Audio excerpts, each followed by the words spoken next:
बिस्मिल्लाहिर्रहमानिर्रहीम। आज का हमारा टॉपिक है वैलिडिटी। वैलिडिटी के नाम से पता चलता है कि ऐसी चीज़ जो हम मैयर करना चाह रहे हैं, तो जो चीज़ हम मैयर करना चाह रहे हैं अगर वही आ रही है तो इसका मतलब है कि हमारी चीज़ वो जो क्या है वैलिड है।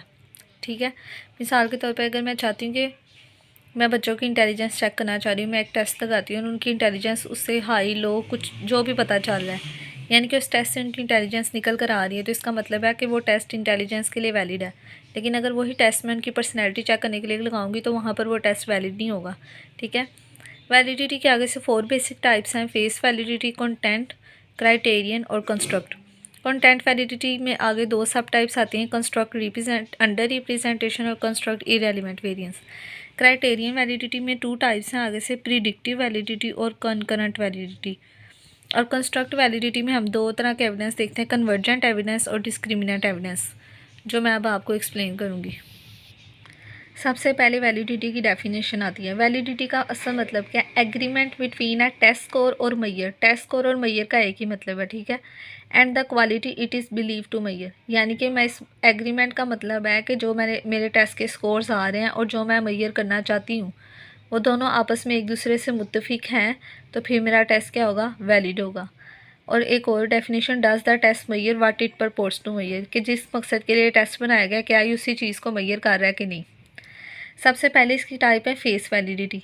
Face validity the mere appearance that a measure has validity. Mere appearance के देखने से पता चल रहा है कि ये टेस्ट जो है इस चीज़ को मैयर कर रहा है। फेस के नाम से कि उस टेस्ट की शक्ल से ही पता चल रहा है। मिसाल के तौर पर आपके आगे बायोलॉजी के एमसीक्यूज़ का टेस्ट आएगा, तो वो टेस्ट बायोलॉजी का लिखा हुआ है ऊपर और अंदर सारे कंप्यूटर के एमसीक्यूज़ नहीं हैं, तो क्या उस टेस्ट की फेस वैलिडिटी होगी? नहीं होगी। फेस वैलिडिटी का मतलब है कि जो टेस्ट में हम देखना चाह रहे हैं, मैयर करना चाह रहे हैं, उसके देखने से भी पार्टिसिपेंट्स को पता चले कि ये टेस्ट बायो के एमसीक्यूज़ का ही है, ना कि कंप्यूटर के एमसीक्यूज़ का है। क्योंकि अगर उनके एरिया ऑफ इंटरेस्ट का टेस्ट नहीं होगा तो वो बोर्ड हो जाएंगे, जिसकी वजह से वो टेस्ट सही तरह से फिल नहीं करेंगे और आपके रिजल्ट्स जो हैं ख़राब आएंगे। ठीक है, सेकेंड टाइप है content related evidence for validity. इसके आगे से 2 सब टाइप्स हैं। कंटेंट के नाम से पता चल रहा है कंटेंट क्या होता है।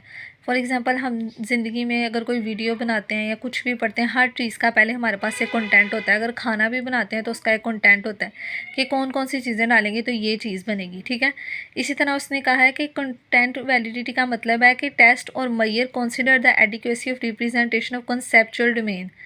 टेस्ट और मैयर कंसिडर, जो टेस्ट और मैयर का एक ही मतलब है कि हम कोई डिवाइस बना रहे हैं। उसने कहा consider the adequacy of representation, उसमें हमने ये बात को मद्देनज़र रखना है कि एडिक्वेटली प्रॉपर तौर पर हमने क्या उस कॉन्सेप्चुअल डोमेन को रिप्रेजेंट किया है जो इस टेस्ट में हमने जिसके लिए हमने इस टेस्ट को डिज़ाइन किया था कि उसमें हम ये कवर कर सकें। अगर तो हमने प्रॉपर तौर पे उस कॉन्सेप्चुअल डोमेन को कवर किया है उस टेस्ट में, तो हमारी कंटेंट रिलेटेड वैलिडिटी जो है वो बेस्ट होगी। मिसाल के तौर पे मैं कहती हूँ कि मैंने टेस्ट पहले 6 चैप्टर में से बनाया, तो ये नहीं कि मैंने 6वें चैप्टर में से सारे बना दिए, पहले चैप्टर में से सारे बना दिए।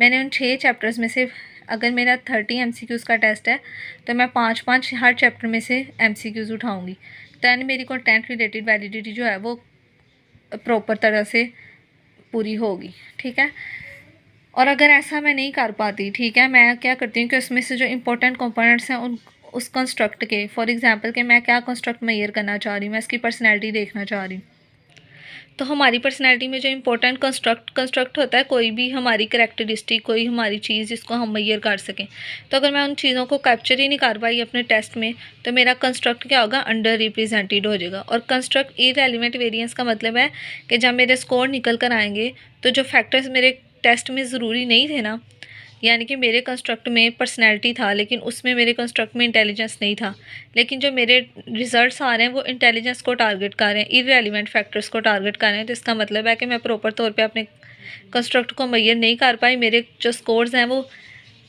दूसरे फैक्टर्स की वजह से असरअंदाज हुए हैं, तो वो क्या आ जाएगा? Construct irrelevant variance.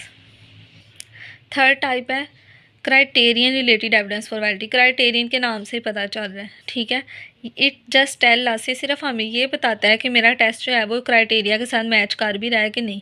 क्राइटेरिया एक स्टैंडर्ड होता है जिसके अगेंस्ट हम कंपेयर करते हैं टेस्ट के स्कोर्स को। जैसे कि मिसाल के तौर पे CGPA आप लोगों का क्राइटेरिया, इसकी बेस पे मैं देखती हूँ कि आप लोगों को मैंने BS में एडमिशन देना है या नहीं। इसी तरह 100 में से 33 पास कंसिडर किया जाता है। तो 33 क्या है क्राइटेरिया पास करने का। अब 100 में से जितने बच्चों के भी 33 से अब मार्क्स आएंगे वो सब मेरे लिए पास होंगे, क्योंकि मैंने क्राइटेरिया सेट कर दिया।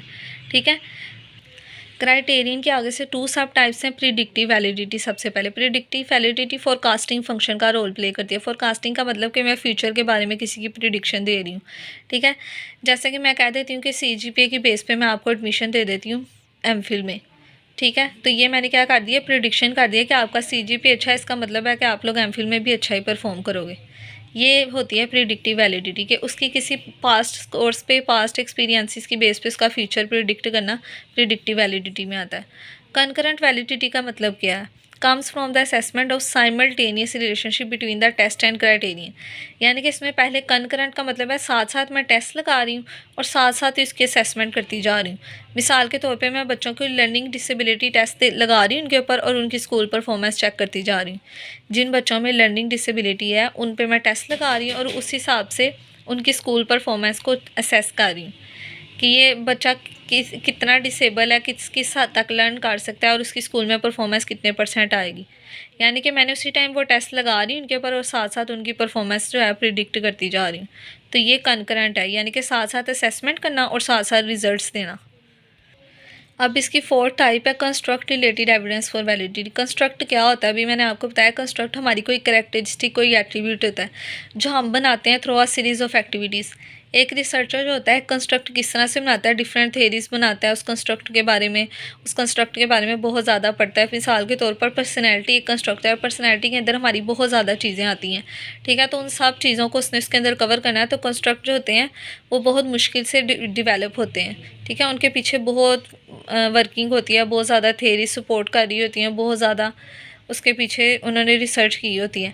And develop instrumentation to measure it. Construct में हम क्या करते हैं, कंस्ट्रक्ट को उसी टाइम डिवेलप करते हैं। ठीक है, और उसकी इंस्ट्रूमेंटेशन डिवेलप करते हैं कि उसको हम उस कंस्ट्रक्ट का अब हम मेजर किस तरह से कर सकते हैं। मिसाल के तौर पर इंटेलिजेंस की अगर आपने बिने साइमन स्केल पढ़ा होगा तो देखा उसके पीछे कितनी ज़्यादा थेरीज़ हैं, कितनी दफ़ा उन्होंने वो स्केल लगाया दूसरे बच्चों पर, उसके बाद जाके उसने एक स्केल डेवलप किया और कि वो इंटेलिजेंस, उसने कंस्ट्रक्ट का नाम इंटेलिजेंस रखा और उसको मेजर करने के लिए डिफरेंट वेज वगैरह OTC इंस्ट्रूमेंटेशंस डेवलप की। इसमें हम 2 तरह का एविडेंस देते हैं, कन्वर्जेंट एविडेंस होता है, एक डिवर्जेंट एविडेंस होता है। कन्वर्जेंट एविडेंस का मतलब क्या है कि मेरा जो टेस्ट मेजर कर रहा है, क्या अगर इस तरह के मैं 3-4 और टेस्ट, जैसे कि इंटेलिजेंस के 4 टेस्ट हैं, वेज है, OTS है, या कोई भी इस तरह का टेस्ट है, डिफरेंशियल एप्टीट्यूड टेस्ट है, ये सारे इंटेलिजेंस को चेक करते हैं ना। तो मैं बता रही हूँ कि मेरा ये जो मेजर है ना, वेज जो है, वेज के अलावा जो OTS है, जो DAT है, वो सारे भी इसी कंस्ट्रक्ट को मेजर करते हैं और इन सब की कोरिलेशन आपस में अच्छी आ रही है, इनका ताल्लुक आपस में अच्छा बना है, यानी कि सारे स्केल वैलिड है इंटेलिजेंस को मेजर करने के लिए। डाइवर्जेंट एविडेंस का मतलब क्या है, डाइवर्जेंट एविडेंस का मतलब है the measure does not represent a construct other the one for which it was devised. यानी कि जब मैं जिस कंस्ट्रक्ट को मेजर करना चाह रही हूँ, मेरा टेस्ट उस कंस्ट्रक्ट को मेजर नहीं कर रहा बल्कि और किसी चीज़ को मेजर कर रहा है, तो वो किसे शो करेगा, डाइवर्जेंट एविडेंस को। वैलिडिटी कोफिशिएंट का मतलब क्या है कि अगर हमारे टेस्ट के जो क्राइटेरियन है ना, टेस्ट में और जो हमने क्राइटेरिया बनाया, इन दोनों के दरमियान में स्ट्रॉन्ग रिलेशनशिप आ रहा है, स्ट्रॉन्ग कोरिलेशन आ रहा है, तो उससे हम क्या कहेंगे, वैलिडिटी कोफिशिएंट, जो कि 0.3 से 0.40 तक एडिक्वेट होता है। और कोरिलेशन का मतलब मैंने आपको बताया कि कोरिलेशन होता है 2 वेरिएबल्स के दरमियान रिलेशनशिप। जैसे कि अभी मैंने आपको पर एग्जांपल दी थी कि लर्निंग डिसेबिलिटी का स्कूल की परफॉर्मेंस से क्या ताल्लुक है, कि जितनी उनकी लर्निंग डिसेबिलिटी कम होगी उतनी उनकी स्कूल परफॉर्मेंस भी कम होगी, और जितनी ज़्यादा होगी उतनी उनकी स्कूल परफॉर्मेंस भी ज़्यादा होगी। कोरिलेशन में सिर्फ और सिर्फ हम 2 वेरिएबल्स के दरमियान रिलेशनशिप देखते हैं कि इन दोनों का आपस में क्या ताल्लुक है।